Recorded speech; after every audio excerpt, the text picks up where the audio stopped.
Hello, नमस्कार दोस्तों एक बार फिर से आपका मेरे YouTube चैनल पर स्वागत है। दोस्तों, आज हम लोग ट्रांसफार्मर की दक्षता के बारे में पढ़ने वाले हैं। यानी ट्रांसफार्मर की जो इफ़िशियंसी होती है वह हम लोग कैसे कैलकुलेट करते हैं और ट्रांसफार्मर में मैक्सिमम इफ़िशियंसी के लिए कंडीशन क्या होती है, ये दोनों बातें आज हम लोग सीखने वाले हैं। तो सबसे पहले मैं बता दूं आपको कि जो हमारा ट्रांसफार्मर होता है वह एक स्थिर मशीन होता है, यानी उसमें कोई भी घूमने वाला भाग नहीं है। उसी प्रकार से अन्य हम मशीन की बात करें, जैसे हमारे पास मोटर है, जनरेटर है, ट्रांसफार्मर है, इसमें कुछ न कुछ भाग रोटेटिंग होते हैं, कुछ न कुछ भाग घूमने वाले होते हैं। तो ट्रांसफार्मर की तुलना में उन मशीनों में लॉसेज क्या होते हैं, अधिक होते हैं। तो यहाँ पर हम लोग एक कॉमन चीज़ समझने वाले हैं कि चाहे हमारा कोई स्थिर मशीन हो, चाहे कोई रोटेटिंग मशीन हो, हानियाँ सभी प्रकार की मशीन में होती हैं।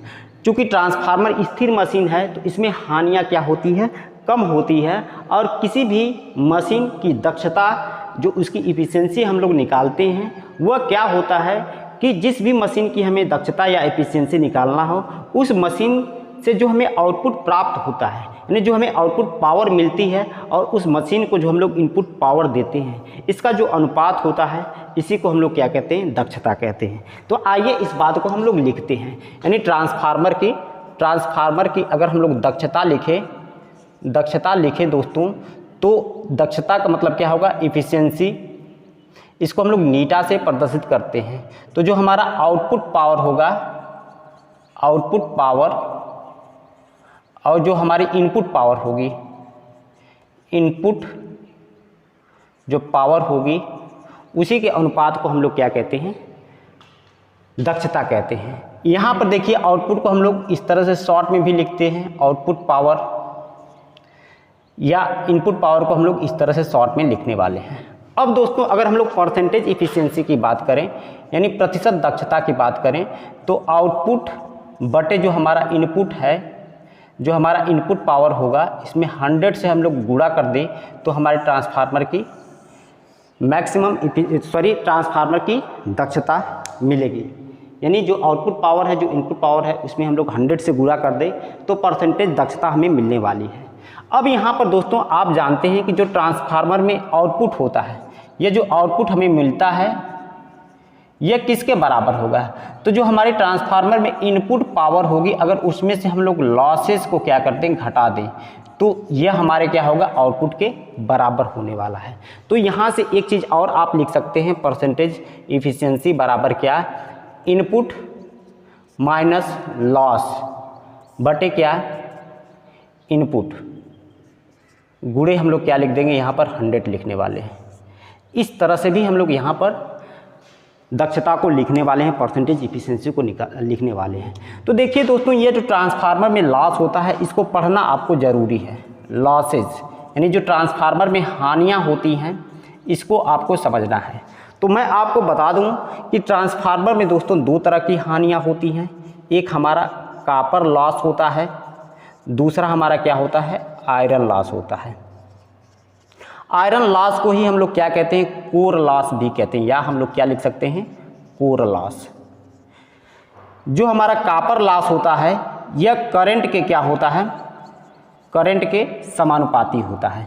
यानी करंट का मान जितना अधिक होगा, हमारे जो कॉपर लॉस है उसका मान क्या होगा, उतना अधिक होने वाला है। और यहीं पर जो आयरन लॉस होता है दोस्तों, यह वोल्टेज के क्या होता है, समानुपाती होता है।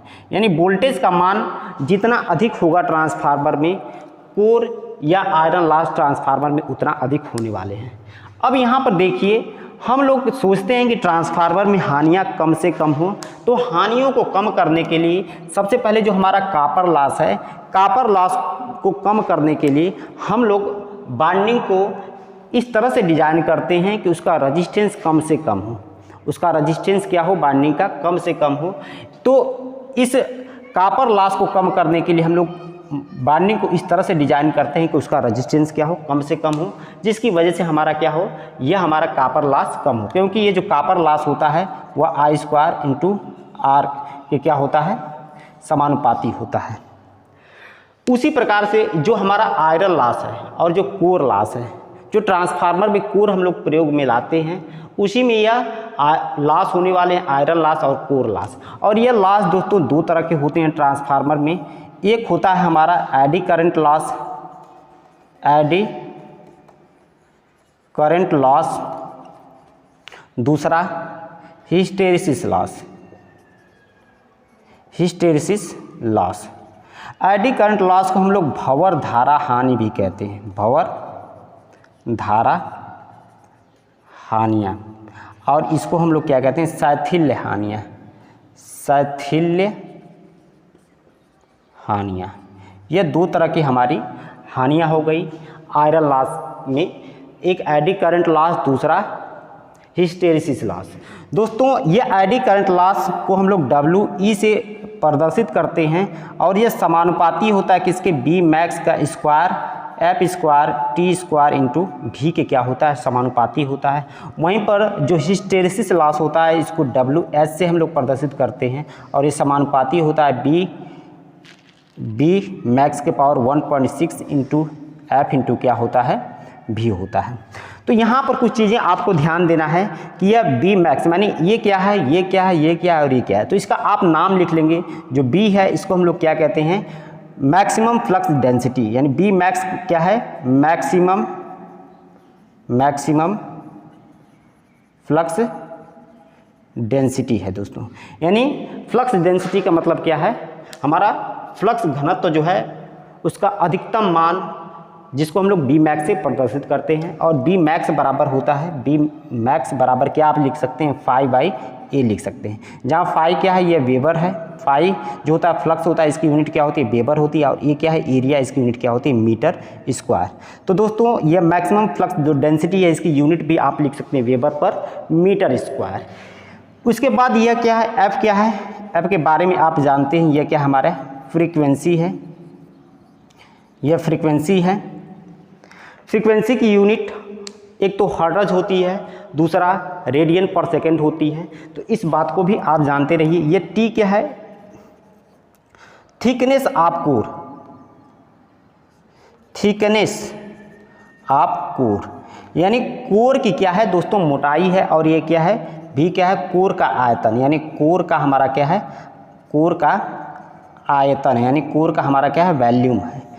तो दोस्तों यहाँ पर देखिए इन सभी बातों को मैं क्यों आपको लिखवा रहा हूँ, क्योंकि यहाँ पर एक जो है कोर का जो आयतन, यानी जिसको हम लोग कोर का जो थिकनेस है इसको हम लोग टी से प्रदर्शित करते हैं, यानी थिकनेस ऑफ कोर, इसके बारे में आपको जानना चाहिए। यहाँ पर जो एडी करंट लॉस होती है, आप देखे होंगे तो ट्रांसफार्मर का जो कोर होता है उसके पतली पतली पत्तियों का हम लोग बनाते हैं। यानी कोर का थिकनेस जितना कम होगा, कोर की मोटाई जितना कम होगी, कोर में एडी करंट लॉस का मान उतना कम होने वाला है। तो एडी करंट लॉस को कम करने के लिए हम लोग कोर को क्या करते हैं, लेमिनेटेड बनाते हैं। लेमिनेटेड का मतलब पतली पतली पत्तियों का बनाते हैं, जिससे कि हमारा कोर में एडी करंट लॉस का मान क्या हो, कम हो सके। दूसरी बात यहाँ पर देखिए हिस्टेरिसिस लॉस है। हिस्टेरिसिस लॉस को कम करने के लिए हम लोग कोर को सिलिकॉन स्टील का बनाते हैं या CrGO का बनाते हैं। इस बात को भी लिखेंगे आप जो है। इस लॉस को कम करने के लिए, नहीं इस लॉस को कम करने के लिए हम लोग क्या करते हैं, कोर को किस मटेरियल का बनाते हैं, सिलिकॉन स्टील का बनाते हैं, या फिर किसका बना दे सकते हैं, CrGO का, यानी cold rolled grain oriented steel का हम लोग कोर का डिजाइन करते हैं। तो दोस्तों मुख्य रूप से आप यहाँ पर देख पाए कि ट्रांसफार्मर में दो तरह के लॉस है, एक कॉपर लॉस, दूसरा आयरन लॉस या कोर लॉस होता है, जिसको मैग्नेटिक लॉस भी कहते हैं। यह जो कॉपर लॉस होता है यह करंट के समानुपाती होता है। आयरन लॉस जो होता है वह वोल्टेज के समानुपाती होता है। यहाँ पर देखिए जो कॉपर लॉस है इसको कम करने के लिए जिस बाइंडिंग का हम लोग, जिस भी मटेरियल की बाइंडिंग डिजाइन करते हैं उसका रेजिस्टेंस कम से कम होना चाहिए, जिसकी वजह से लॉस क्या हो, कम से कम हो।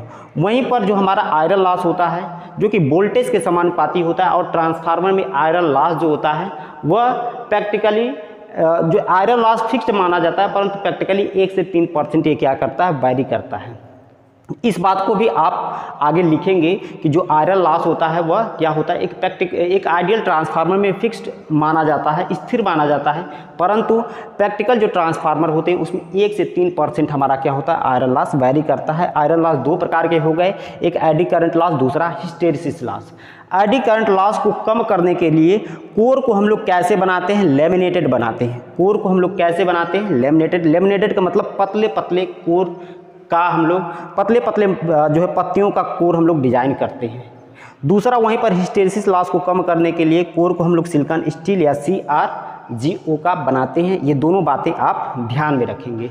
अब आइए कुछ आगे हम लोग बढ़ते हैं और यहाँ से आगे हम लोग देखने वाले हैं कि ट्रांसफार्मर में मैक्सिमम दक्षता की कंडीशन क्या होती है।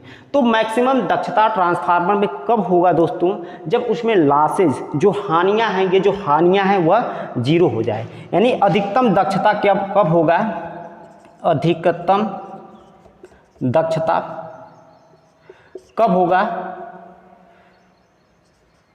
होगा, इस बात को लिखेंगे, जब हानियां क्या हो जाए, हानियां किसके बराबर हो जाए, 0 के बराबर हो जाए। यानी हानियां क्या हो जाए, 0 हो जाए। तो हानियां यानी जो लॉसेज है, ये जो लॉसेज हैं वह 0 हो जाएगा। तो ये जो लॉसेज का मान 0 हो जाएगा, तो जितना हम लोग उसको हम इनपुट पावर देंगे वह टोटल की टोटल पावर हमारे आउटपुट पर मिलने वाली है। तो उस स्थिति में ट्रांसफार्मर में जो दक्षता होगी वह 100% होने वाली है, मैक्सिमम होने वाली है। देखिए इसका मान 0 यानी लॉसेस का मान 0 रख देंगे तो इनपुट बटे इनपुट गुणे क्या होने वाला है, यहाँ पर 100 होने वाला है। इनपुट से इनपुट कट जाएगा यानी जो इफिशियंसी होगी वह 100% होगी।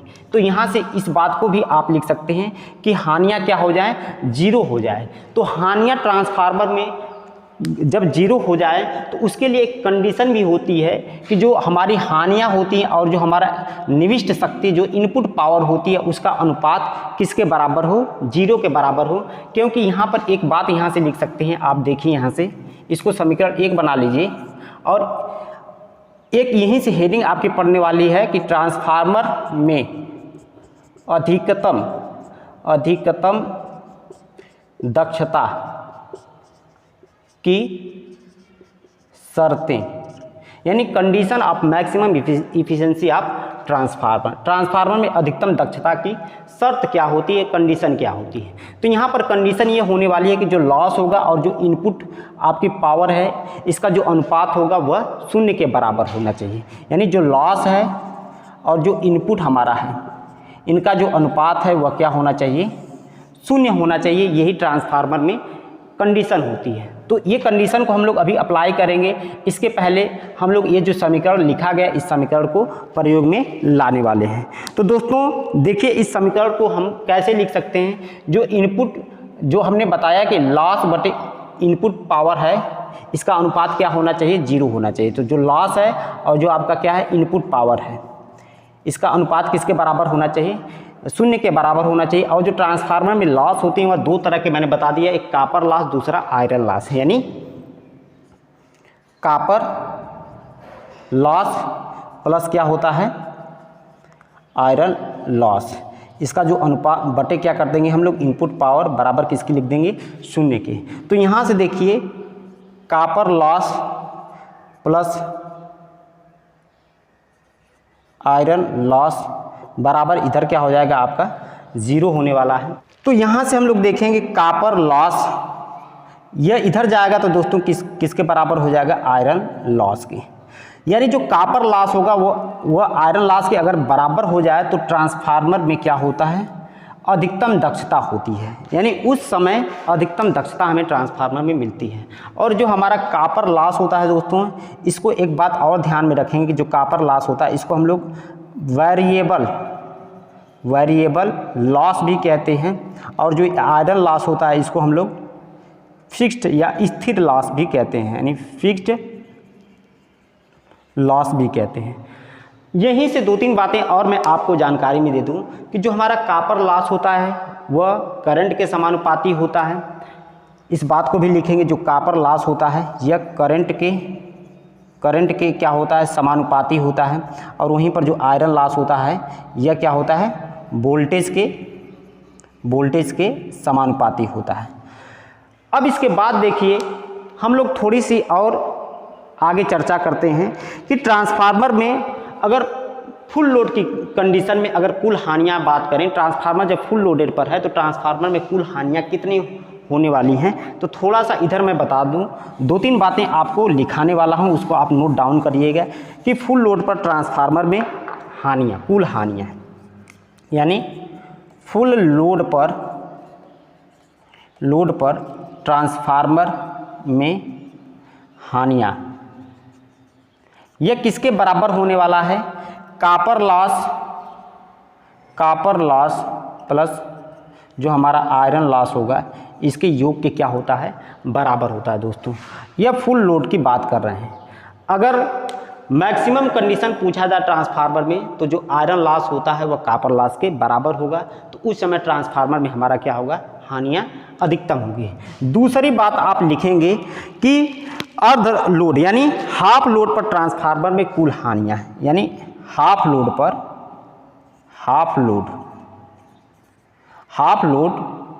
पर ट्रांसफार्मर में हानियाँ कितने होने वाली हैं?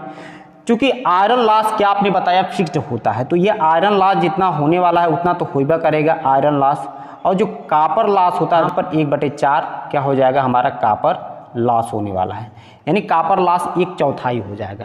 आधे लोड पर हमारा कॉपर लॉस 1/4 हो जाएगा, और जो आयरन लॉस होता है जितना फुल लोड पर होगा उतना ही आधे लोड पर होने वाला है। नेक्स्ट अगर हम लोग बात करें, यह आधे लोड पर हमने बात किया, अगर दोगुनी लोड की बात करें यानी लोड को दोगुना कर दिया जाए, ट्वाइस टाइम कर दिया जाए, तब कितना हो जाएगा? यानी नेक्स्ट हम लोग बात करें कि दोगुना लोड पर ट्रांसफार्मर में जो हानियाँ होंगी, आयरन लॉस आपका क्या होने वाला है? आयरन लॉस फिक्स्ड होगा, आयरन लॉस ये क्या होगा? फिक्स्ड होने वाला है, और लोड को दोगुना कर दिए तो जो कॉपर लॉस होगा वह 4 गुना हो जाएगा दोस्तों, तो +4 क्या हो जाएगा? आपका कॉपर लॉस। इस बात को भी आप ध्यान में रखेंगे। लोड को आधा करने से लोड करंट हमारी आधा हो जाती है, और लोड करंट आधा हो जाने से जो हमारा लॉसेज होता है, क्योंकि लॉसेज जो होता है वह करंट के स्क्वायर के फॉर्म में होता है, तो जो लॉसेज होगा वह 1/4 यानी 1/4 आपका कॉपर लॉस के बराबर होने वाला। वहीं पर दोगुना कर देंगे तो करंट दोगुना हो जाएगी, परंतु लॉसेज क्या हो जाएंगे? हमारे 4 गुना हो जाएंगे। एक बात और आप यहाँ पर लिखेंगे, अगर ट्रांसफार्मर में पूछा जाए आपसे नो लोड पर ट्रांसफार्मर में कुल हानियाँ कितना होती हैं, यानी total loss at no load total loss at no load in transformer, यानी ट्रांसफार्मर में नो लोड पर टोटल हानियाँ कितना होंगी। तो दोस्तों जब लोड ट्रांसफार्मर पर नहीं लगा होता है तो कोई करंट नहीं बहती है, और जब कोई करंट नहीं बहती है तो ट्रांसफार्मर में हमारा जो कॉपर लॉस होता है यह नहीं होता है, केवल हमारा आयरन लॉस होता है। तो इस बात को भी आप लिखेंगे कि केवल हमारा क्या होगा? आयरन लॉस होगा, और कॉपर लॉस किसके बराबर होगा? 0 के, 0 हो जाएगा। यानी ट्रांसफार्मर जब हमारा नो लोड पर हो तो उस समय केवल हमारा क्या होता है? आयरन लॉस होता है, कॉपर लॉस हमारा क्या होता है? 0 होता है। तो इतनी जानकारी आपको ट्रांसफार्मर की दक्षता से थी, यानी दक्षता से संबंधित थी। एक बार फिर से मैं आपको रिकॉल करा दूं कि क्या क्या मैंने बताया। किसी भी मशीन की जो दक्षता होती है वह आउटपुट पावर और इनपुट पावर का जो अनुपात होता है उसको मशीन की दक्षता के फॉर्म में लिखते हैं। तो ट्रांसफार्मर की दक्षता आउटपुट पावर बटे इनपुट पावर। यहाँ पर हमने देखा अगर परसेंटेज दक्षता की बात करें तो इसमें हम लोग क्या कर देंगे? 100 से गुणा कर देंगे दोस्तों। यहाँ पर देखिए लॉसेज एक शब्द आया, और ट्रांसफार्मर में लॉसेज मैंने बताया 2 तरह के होते हैं, एक कॉपर लॉस होता है, दूसरा आयरन लॉस होता है। कॉपर लॉस करंट के समानुपाती होता है और आयरन लॉस वोल्टेज के समानुपाती होता है।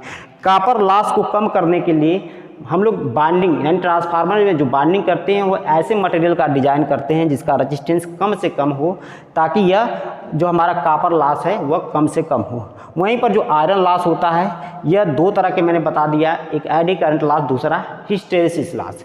एडी करंट लॉस को कम करने के लिए हम लोग कोर को लैमिनेटेड बनाते हैं। लैमिनेटेड का मतलब पतली पतली पत्तियों का बनाते हैं। वहीं पर जो हमारा हिस्टेरिसिस लॉस है। हिस्टेरिसिस लॉस को कम करने के लिए हम लोग कोर को कैसा बनाते हैं, सिलिकॉन स्टील या CrGO का बनाते हैं। तो दोस्तों ये दो तरह के लॉसेज को मैंने बता दिया और इन्हीं दो तरह के लॉसेज के आधार पर हम लोगों ने देखा कि ट्रांसफार्मर में अधिकतम दक्षता जो होती है उसकी कंडीशन क्या होती है। तो कंडीशन क्या होती है भाई, जो हमारा आयरन लॉस होता है वह कॉपर लॉस के बराबर हो जाए तो ट्रांसफार्मर में अधिकतम दक्षता की क्या होती है, कंडीशन होती है। और इसी कॉपर लॉस को हम लोग वेरिएबल लॉस कहते हैं और आयरन लॉस को फिक्स्ड लॉस या कांस्टेंट लॉस भी कहते हैं। इस बात को भी आप जानते रहिए, फिक्स्ड लॉस या कांस्टेंट लॉस। यहाँ पर आयरन लॉस जो होता है करंट के समानुपाती होता है, वहीं पर फिक्स्ड लॉस जो होता है वो वोल्टेज के समानुपाती होता है। और इसी से संबंधित चार बातें मैं यहाँ पर और आपको बता दिया कि ट्रांसफार्मर में फुल लोड पर हानियाँ कितनी होती हैं। जो हमारा कॉपर लॉस होता है, फुल लोड पर जो हमारा कॉपर लॉस होगा उसका योग प्लस में आयरन लॉस तो होने वाला है, चाहे फुल लोड पर हो, चाहे हाफ लोड पर हो, चाहे ट्रांसफार्मर पर कोई लोड नहीं हो, तो इसके योग के क्या होता है, बराबर होता है। दूसरा, अगर हम लोग लोड को आधा कर दें, देखिए इन चारों बातों में आपका आयरन लॉस कांस्टेंट रहेगा। आपका लोड चेंज होने से करंट का मान चेंज होने वाला है। लोड को आधा कर देंगे तो करंट हमारी आधी हो जाएगी, परंतु यहाँ पर करंट का स्क्वायर लिखा गया है, यह क्या हो जाएगा, स्क्वायर की वजह से आधा का मतलब 1/4 हो जाएगा। आधा का जब 1/2 का स्क्वायर करेंगे तो 1/4 आपका कॉपर लॉस होने वाला है। वहीं पर दोगुना कर दें तो आयरन लॉस तो आपका होने वाला है, कॉपर लॉस आपका 4 गुना हो जाएगा। और अगर ट्रांसफार्मर में टोटल लॉस की बात करें तो वह आयरन लॉस प्लस जो होता है कॉपर लॉस वह 0 के शून्य के बराबर होता है। नो लोड पर ट्रांसफार्मर में कोई हमारा कॉपर लॉस नहीं होता है। तो इतनी जानकारी आपको ट्रांसफार्मर की दक्षता से थी। दोस्तों अगर वीडियो आपको अच्छा लगे तो वीडियो को लाइक कर दीजिएगा, अपने दोस्तों में शेयर कर दीजिएगा और मेरे YouTube चैनल को भी आप सब्सक्राइब कर सकते हैं। वीडियो देखने के लिए आपका बहुत बहुत धन्यवाद। Thank you.